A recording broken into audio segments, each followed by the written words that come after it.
Let's make my dulce de leche alfajores. These are perfect for birthdays, get-togethers, the holidays. Trust me, they're going to be a crowd pleaser and your guests will love you. You're going to start by creaming together unsalted butter softened at room temperature together with some powdered sugar. I'll be listing all of the ingredients and the measurements in the description below. If you're using a standing mixer like I did, don't forget to scrape the bottom of your bowl to make sure that everything is nice and mixed. Next, I added in some milk, and then I added in slowly my dry ingredients. I did a little at a time, and then I mixed it just until it was incorporated. Do not overmix the dough. Once my dough had come together, I went ahead and turned off my mixer, and then I just gave the bottom of my bowl one final scrape just to make sure that everything had combined nicely. And then I went ahead and transferred my dough onto a piece of press and seal. You can use cling wrap or plastic wrap as well. You want to refrigerate your dough for a minimum of 1 hour. I left mine in the fridge overnight just because I was planning on making the cookies the next morning, but you don't have to wait that long. An hour in the fridge is perfectly fine. The next day, you can see when I took my dough out of the fridge, it had already set up pretty nicely. It was no longer soft or super sticky, and now I was able to work it in my hands and it was just manageable. I took a small spoon and I started taking off pieces of dough and rolling balls into my hand.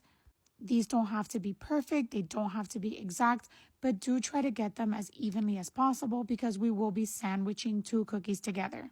If your dough is still a little bit firm from the refrigerator, don't worry, the heat of your hands will warm it up.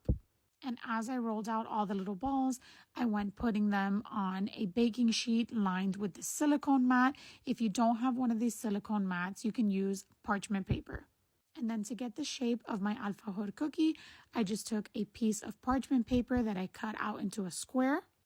And originally, I did start using the bottom of a shot glass, but then I eventually transferred to a glass with a larger bottom because I did want my cookies to be more evenly pressed. This is the thickness you're looking for, not too thin, not too thick, just somewhere in between. This is the glass I told you that I later switched onto, and it was so much faster and my cookies came out so much more even. Once my cookies were ready to go, I went ahead and preheated my oven to 350 degrees, and this is how many cookies I got from this one recipe. Once my oven was preheated, I went ahead and baked the cookies for 15 minutes, and that was perfect cooking time for me. They were just golden brown on the bottom and perfectly cooked through. This is how they turned out when they were done. I'm going to show you what the bottoms of the cookies should look like. And if you use parchment paper or one of these silicone mats, you'll see that the cookies just slide right off. Once they're done baking, do transfer them to a cooling rack because you don't want the bottom of your cookie to be soggy. Also, do not try to fill these with dulce de leche while they're hot. Let them completely cool before adding any filling. This is optional, but I did fill a Ziploc bag with the dulce de leche and I just snipped the tip off just so that I could fill my cookies easier, but you don't need to do this. You could just use a spoon or a pastry bag if you have one. And guys, don't skimp on the dulce de leche. Make sure that your cookies are fully filled and go back and add more if you need to. Then once all of your cookies are filled, go ahead and add another cookie on top just to sandwich in that dulce de leche. Give it a small little push just to bring the dulce de leche to the edge of the cookie.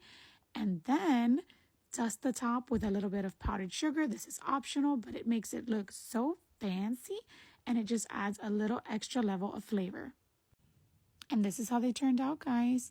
Please let me know if you make these. These are so perfect for the holidays or any kind of get-together. But a word of caution, make sure that you reserve some for yourself because these will not last long. Let me know in the comments if you give these a try, guys. Besitos, and don't forget to follow for more.